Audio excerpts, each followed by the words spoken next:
Towards the end of last year, I started doing a lot of work on a project that I ended up scrapping. However, all of that work did leave me with several scripts for classic horror novels. Oh no, whatever will I do with those? So here we are today discussing the wonderful existential dilemma that is, who are we really? Are we who we present to the world on the daily basis, or are we our deepest urges? Are we good for not acting on those urges, or would we still be considered good if we acted on those urges but no one knew? You would be surprised how deep into the duality of man you can get in about 70 pages. Though The Strange Case of Dr. Jekyll and Mr. Hyde is a novella, it gets very deep. Such is the course with Gothic literature of the time. Speaking of, in order to fully understand Robert Louis Stevenson's vision, I did need to do more research in terms of theme and messages. When I did do that, I went back and read it again, and genuinely, I felt I was understanding way more, because older literature can be a bit of a challenge for me. I still try though, because I do enjoy a challenge. But, moral of the story, we're gonna get real cerebral, which is perfect because this is the direction I want to be taking. Obviously, I am still me, but I want to put more depth, I suppose, maybe the right word, into my videos.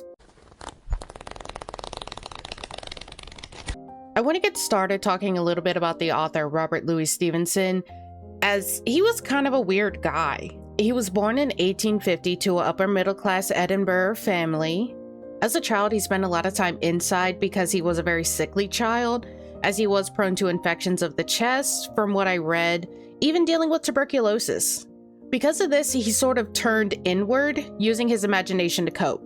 This imagination would be what would lead him into writing books such as Treasure Planet, The Strange Case of Dr. Jekyll and Mr. Hyde later in life. The problem was, as he got older, his father wanted him to go into the lighthouse engineering business just like him. Somehow, the compromise that Robert made with his father was that he would go into law. Not sure how that played out, but it didn't matter because he ended up dropping out to pursue what was essentially a hippie lifestyle. After being sick his whole life, he was out there. While he was out there, he had a friend group that would be vital to the creation of Jekyll and Hyde. One of them being a man named Baxter, who was a lawyer and the executor of his will. Baxter shares a lot of similarities as our protagonist, Gabriel Utterson, who is also a lawyer and the executor of his friend Dr. Jekyll's will.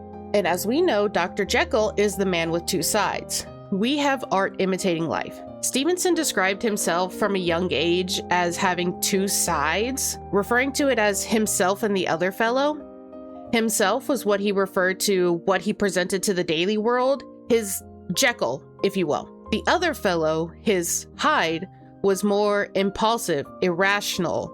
This impulsive and irrational self was what drove him to give up everything to marry an American woman who was 10 years older than him. It did work out because they were married until his death in 1894. It was suggested that the other fellow was high on medicinal cocaine when he wrote Jekyll and Hyde. Like I said, weird guy. A weird guy who wrote a weird story that I am excited to present to you today. The Strange Case of Jekyll and Hyde starts off with the lawyer, Gabriel Utterson, and his distant kinsman, Richard Enfield. They take walks together every Sunday, and this Sunday, Enfield tells Utterson about an encounter he had the other day. Enfield was walking in the same area on his way home when he saw a short, grotesque man named Edward Hyde trample over a little girl without a care in the world, and then he just walks off. Not wanting this absolute villain to get away with it, he pursued the man, brought him back. At this point, there was also a mob of people who saw this. Hyde agreed to pay compensation to end all of this. He walked into the very door that Utterson and Enfield were standing in front of at that moment. Hyde came back with some gold and a check for the girl's family. The issue was the check was not in Hyde's name. The check was written in the name of Dr. Henry Jekyll, who was one of Utterson's longtime friends. Enfield does not hide his utter disgust when it comes to Hyde in both his actions and his physical appearance. Enfield described him as, there's something wrong with his appearance, something displeasing, something downright detestable. This man is absolutely horrific to look at, and it will be mentioned multiple times throughout this. Utterson is very uneasy learning that his friend's name was on that check. He returned home to review Jekyll's will. It's important to note that he did not help in the preparing of the will. He only became the executor after the fact. So reviewing the contents of the will, he gets even more confused because the will states that the disappearance or unexpected absence for any period exceeding 3 calendar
aware of the madness he is inflicting due to his association with Hyde.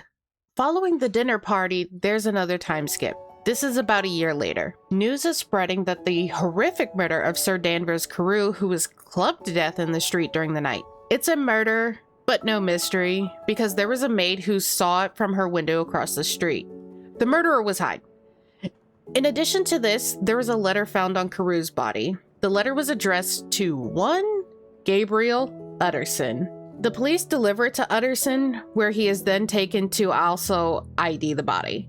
Upon learning the killer was Hyde, he does not hesitate leading them to where Hyde lives. Except when they arrive, the place is ransacked and Hyde is gone. In a desperate search for answers, Utterson rushes to Jekyll only to find him in pretty rough shape. He is very sickly and pale, but he says that he and Hyde are absolutely done, and Jekyll hands over a letter written by Hyde. The way Jekyll talks about Hyde implies that he killed him. I have grounds for certainty that I cannot share with anyone, is how he responds when he was asked about Hyde. What else would you keep that close to you about someone disappearing? I'm not sure, despite how obvious it seems to me, it was not an inference made by Utterson. He took the letter back to his home where another friend named Mr. Guest, who is a guest in his home. Now, Mr. Guest actually also knows Jekyll, at least well enough to determine that the handwriting in Hyde's letter is very similar to Jekyll's. So, why the hell is Jekyll covering for a murderer? Fortunately for Jekyll, he's able to temporarily return to his normal life, rejoining society, continuing relationships, those type of things. Jekyll is only able to resume normalcy for a few months before he ends up continuing his seclusion. Utterson. Poor, confused Utterson. This guy just wants his friend to be okay, and he's been acting weird for over a year now. And things keep getting weirder when he goes to visit his other friend, Dr. Lanyon, to talk about it. Now, we have another problem. Lanyon is also sickly. He looks as though he aged about 20 years, and he's in a very frail state. Lanyon explains that he experienced a terrible fright. a fright so severe that he can without a shadow of a doubt say that his friendship with Jekyll is over. Jekyll wrote a letter to Utterson saying that he was in a self-induced exile and that his relationship with Lanyon was done. Utterson is stuck in the middle of his two closest friends beefing, with it ending in the death of Lanyon a couple of weeks later. Whatever he saw that broke his relationship with Jekyll scared him to death. Upon Lanyon's death, he left a letter for Utterson that said not to open unless Jekyll was dead or had disappeared. There's that phrasing again. Honestly, the way I would be so over this if I was Utterson, everybody is just doing entirely too much. Following this, Utterson gets a visit from a man named Poole. Poole is Jekyll's butler, who is asking Utterson to follow him back to the Jekyll estate. With little understanding of the situation, Utterson obliged. When he does arrive at Jekyll's home, he found all the servants huddled together, worried about Jekyll. Poole knocked on the door, but the voice that responded back was not Jekyll. Poole believes that the imposter had taken over as Jekyll, writing letter to all the chemists in town. Poole has some of the notes written by the imposter, even letting Utterson read them. From there, Utterson reviews them and how they mention something about the quality of the materials sent. Poole also mentions that the figure of the imposter was also crying out in the night for medicine, which would explain the desperate letters to the chemist. Eventually, Utterson broke down the door because he's just a real homie like that. Inside, however, they didn't find Jekyll. They found Hyde dressed in Jekyll's clothes with no sign of Jekyll. No indication of life or death, just poof. Together with Poole, they searched the office, locating an updated copy of Jekyll's will, leaving everything to Utterson. The will stated that if he was reading it, then Jekyll was gone forever, never to return. He wanted Utterson to read Lanyon's letter first, and then his. Dear God, you're making me doing too much, I swear. Utterson decided to head home and read the letters, promising to return to the Jekyll estate by midnight and call the police. In Lanyon's letter, he explains the reason he cut Jekyll off. It all started with an urgent request from a friend.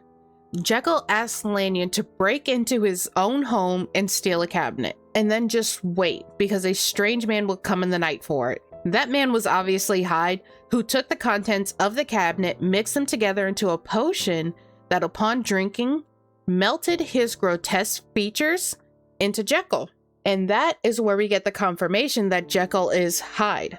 Now, this caused such a deep, soul-shattering fear in Lanyon that it caused his body to age rapidly and eventually caused his death. The next letter is a complete and full confession of Dr. Henry Jekyll. He states that from a very early age, he was born into a privileged family. He knew he always had a dark side. He was using the serum as a way to have his cake and eat it too. He wanted to keep his respectable life as Dr. Jekyll, but deep down, he longed for the chaotic freedom that Mr. Hyde brought. Obviously, because this is completely and utterly insane, this is why he put the failsafe into play, with Jekyll's estate going into Hyde. Hannah Montana here decided to write his will, leaving everything to himself as Hyde. Should he find himself stuck as his alternate self? Or is that his alternate self? Let's put a pin in that. For a while, Jekyll was able to live this double life with little to no trouble. However, when Hyde trampled that little girl, it was the beginning of the end. He started transforming into Hyde without the potion. With this change came the challenge of containing Hyde. Jekyll was aware of Hyde's escalating behavior, yet he still longed to be Hyde. He ended up giving in and drank the potion again, and because Hyde was so furious at being contained for so long, he lashed out, and that was the night he killed Sir Danvers Carew. The shifting grew more out of control, which doubled the issue given that Hyde was now wanted for murder. After a public shift, he retreated into an inn. This was where he wrote the letters to Lanyon. And as we know, that letter would seal his oldest friend's fate. He vowed never to shift back after transforming back into Jekyll in front of Lanyon. Unfortunately, as we know, he does not remain Jekyll. This started a huge tug of war between the two. It added even more stress onto the situation that Jekyll was running out of ingredients for his potion.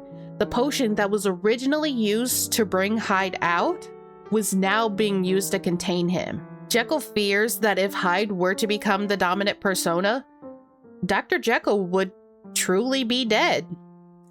This leads you to think about which part of Jekyll is the real one. Given how intense the power struggle was between the two towards the end, it makes you wonder which side of him was the true self. Could he have possibly been both? Being both adds a bit more complexity to it all. If he is both, is it possible to be both an upstanding member of society while also being a despicable murderer? This is not something uncommon in modern times, especially if you are versed in true crime. But you do start to wonder, are we the sins that we commit, or are we the virtues that we share with the world? Nobody is fully good or bad, and Jekyll and Hyde teach us that better than anybody else. Through grotesque at the time imagery, it inspired a lot of think pieces on this novella. It leaves you with a ton of questions that are up to you to decide what those answers may be. My personal opinion of Jekyll is that he's a deeply troubled man who struggled with a lot more than he let on from a young age. I think that given how his account of events is written, I understand how people believe this was his way of coping with his homosexuality. I can't say for certain what his deal is, so again, I just think he was a troubled man who did not deal with his problems in a healthy way, and in doing so, he left a trail of misery and death. And that's all I have for you today. If you enjoyed, please like, comment, and subscribe for more classic horror that I have coming your way.